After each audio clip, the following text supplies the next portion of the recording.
વામૈયાના જાગીરદાર રાજપૂતોનો ઇતિહાસ. ગઢ ઉજ્જૈનમાં 16 પેઢી રાજ્ય કર્યું. ત્યારબાદ સંવત 466માં ભાઈઓમો ગઢની વહેંચણી થઈ. પ્રથમ ભાઈ અદમલસિંહના ભાગમાં આસોડિયા ગઢ આવ્યું. બીજા ભાઈ અજયસિંહના ભાગમાં અજમેર ગઢ આવ્યું. ત્રીજા ભાઈ હાસુજીના ભાગમાં પારકર ગઢ આવ્યું. ચોથા ભાઈ જોગરાજસિંહના ભાગમાં ઠાઠગઢ આવ્યું. પાંચમા ગજમાલસિંહના ભાગમાં પોગળગઢ આવ્યું. દવેગઢ આવ્યું. છઠ્ઠા ભાઈ ભાડગાજીના ભાગમાં સાતમા ભાઈ સોમનાજીના ભાગમાં મંડેશ્વર ગઢ આવ્યું. ભાઈ ડામરજીના ભાગમાં ઉજ્જૈન આવ્યું. ત્યારબાદ સંવત 491માં વૈશાખ સુદ ચોથને રવિવારે સવાપોર દિન ચઢતા અજયસિંહ બાપુ અજમેર ગઢ ગાદીએ બેઠા.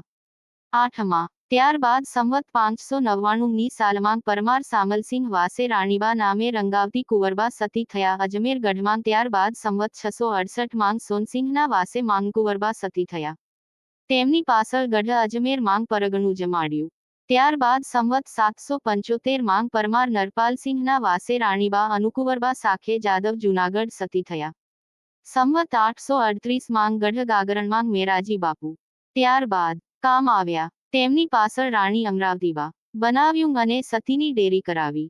ત્યારબાદ સંવત 872માં લગધીરજી સવસંગજી બાપુ કાશીની યાત્રા કરી ઘરે આવ્યા અને 125 ગાયો દાનમાં આપી બ્રાહ્મણોની દીકરીઓ પરણાવી.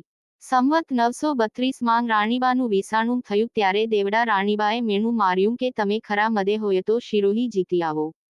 ત્યારે ઓધારજી બાપુએ ટેક લીધી. જ્યારે શિરોહી જીતું ત્યારે જ કસુંબો પીવું. ત્યારે રાણીબાએ શિરોહી ખબર મોકલાવી કે અજમેરથી ફોજ આવે છે. પાતલજીએ શિરોહી જીતી 11 વર્ષ રાજ ભોગવી દેવલોક થયા. વાસે રાણી સતી થયા. ત્યારબાદ ગઢ શિરોહીમાં બાદશાહની ફોજ આવી. મહાભયંકર યુદ્ધ થયું. ત્યારે 2500 પરમાર કામ આવ્યા. સોમલસિંહ પણ કામ આવ્યા. ત્યારે તેમના બે કુંવર માધવસિંહ બાપુ અને કેશરસિંહ બાપુ કુલદેવી હરસિદ્ધિમાને રથમાં લઈને તેમની સાથે બે વડારાણા, બે રાણીઓ, બે ચાકર લઈને આબુગઢ આવ્યા. ત્યાં આલા પરમારનું રાજ હતું. ત્યારે પાટણમાં સિદ્ધરાજ સોલંકીનું રાજ હતું. ત્યારે ગામ દેઠરી આવ્યા. પરમાર માધવસિંહના નામ પર માધુપાવડીઓ કરાવ્યો. ત્યારબાદ સંવત 1148માં સિદ્ધરાજ સોલંકીએ સિદ્ધપુર વસાવ્યું. ત્યારે 52 ગામ સિદ્ધપુરમાં આપ્યા અને 32 ગામ પાટણમાં આપ્યા. કુલ 84 ગામ જાગીર માધવસિંહ વજપાલસિંહને મળી.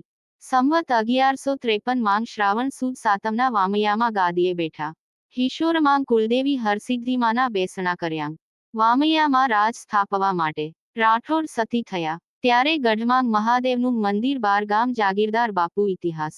આબુગઢથી વસ્તી લાવ્યા. મહેતા, બાહમણ, સોની, મોદી, સુથાર, ઓજણા, કુંભાર, લવાર, માળી, દરજી, રબારી, હરિજન વગેરે કોમો લાવીને વામૈયા રજવાડું વસાવ્યું. ત્યારબાદ વામૈયામાં 84 ગામ જાગીર ઉતારી 12 ગામ આપ્યા. માધવસિંહના બે કુંવર વાલસિંહ બાપુ અને કાનસિંહ બાપુ.